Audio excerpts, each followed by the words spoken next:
Assalamualaikum warahmatullahi wabarakatuh. Perkenalkan, nama saya Rabiatun Aulia. Saya Dina Regita Sari. Saya Nur Fauzia. Di sini kami dari Universitas Selamat Riyadi Surakarta, Prodi PGS 02 semester 6. Jadi terakhir nanti ada video fashion show tentang keberagaman baju adat Indonesia. Selamat menonton, menyaksikan. Halo Sobat Unisri, kali ini saya Rabiatun Aulia ditemani oleh Mbak Dina dan Mbak Jia.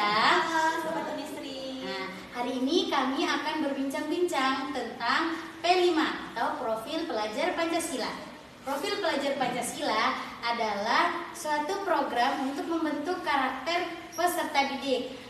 Jadi tujuan dari Profil Pelajar Pancasila ini bukan hanya cerdas secara intelektual, tetapi juga memiliki karakter sesuai dengan Pancasila.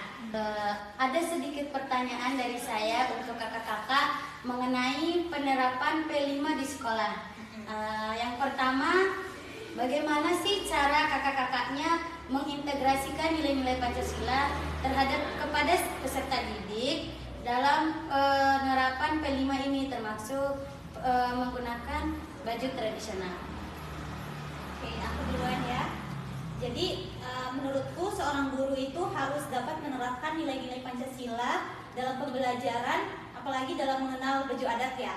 Dan juga guru itu kayak harus menekankan gitu bahwa setiap baju adat yang kita miliki dari Pulau Sumatera, Jawa, Nusa Bali, dan lainnya itu punya ciri khas dan keunikannya masing-masing.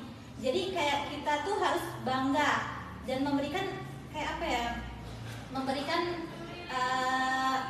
motivasi ataupun Gak apa-apa, lanjut ya dulu. rasa cinta. Oh iya.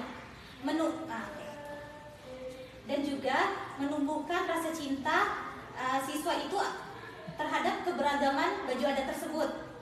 Gitu, Mbak. Ngomong-ngomong rasa cinta terhadap baju adat, nah bagaimana sih Mbak cara agar bisa menumbuhkan rasa cinta dengan menggunakan baju tradisional itu kepada siswa? Nah, izin menjawab ya kakak-kakak. Ya. Menurut saya itu setiap sekolah dasar pasti memiliki sebuah acara. Setiap kali ada peserta didik masuk ataupun setelah ujian atau apapun pasti ada. Contohnya pawai itu bisa per kelas itu kita setiap kelas penampilannya Bawa baju adat ya, Mbak? Iya. Nah, penampilannya itu kita menunjuk satu orang sebagai wakil satu kelas memakai baju adat tradisi, entah itu Aceh atau manapun itu bisa. Terus kayak pas meeting itu pasti ada fashion show, lomba fashion show antar kelas itu juga bisa. Ngomong-ngomong tentang kegiatannya, apakah di sekolahnya kakak-kakak kemarin ada nggak melakukan kegiatan P5 ini? Seperti apa bentuknya? Boleh dijawab, Mbak? Nah, itu seperti yang dikatakan sama Kak Dina, biasanya P5 itu di sekolah saya, Mbak, dilakukan di setiap akhir semester. Nah, dengan acara tadi fashion show. Jadi memang di sekolah saya setiap kelas itu dibagi ke beberapa poster gitu, poster ya. Misalnya kelas 1 nih, Mbak, dia poster Sumatera. Jadi di sana itu kan Sumatera itu kan terbagi menjadi beberapa provinsi ya, Mbak. Jadi ada yang pakai dari adat Aceh, terus Sumatera Barat, terus dan lainnya. Nah, begitu juga sampai selanjutnya. Gitu sih, Mbak.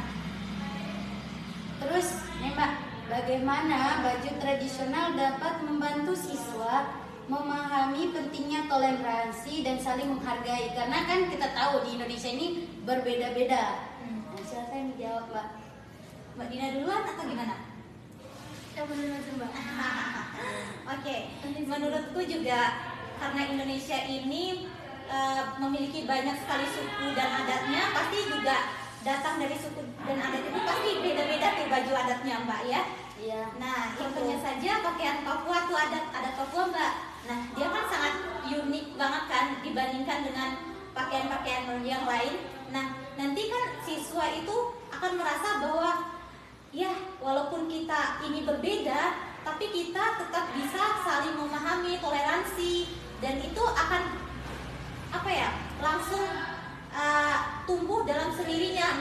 dari keberagaman dari baju-baju adat yang ditampilkan itu Mbak.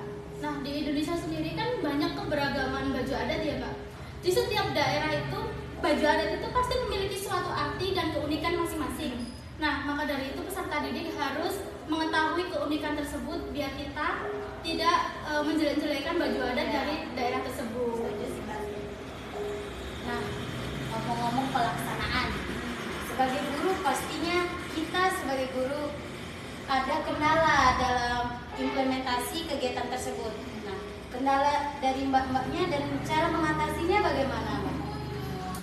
Jadi Mbak, ada beberapa kendala sih. Salah satunya misalnya guru itu sulit untuk mengontrol siswa, apalagi pas menampilkan baju adat di kelas kan Mbak.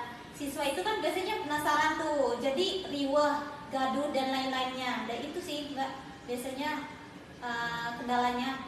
Terus biasa solusinya aku sebagai guru biasanya ini memfokuskannya dengan melakukan ice breaking kecil-kecilan dan juga kayak memberikan arahan gitu loh. Kayak aku kasih tahu ke mereka kalau nggak didengarkan nanti ada pertanyaan selanjutnya mengenai baju adat ini gitu Mbak.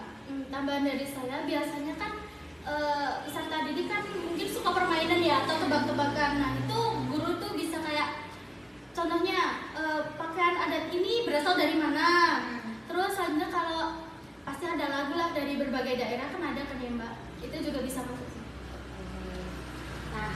Nah, tadi kakak-kakaknya menyinggung tentang kreativitas seperti baju Papua tadi yang sangat unik.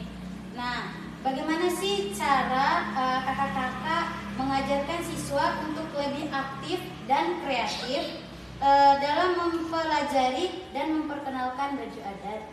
Nah, menurut saya sendiri itu di setiap pembelajaran pasti ada diskusi kelompok ataupun individu. Kalau di diskusi kelompok itu seorang guru biasanya menugaskan peserta didiknya untuk membuat suatu karya.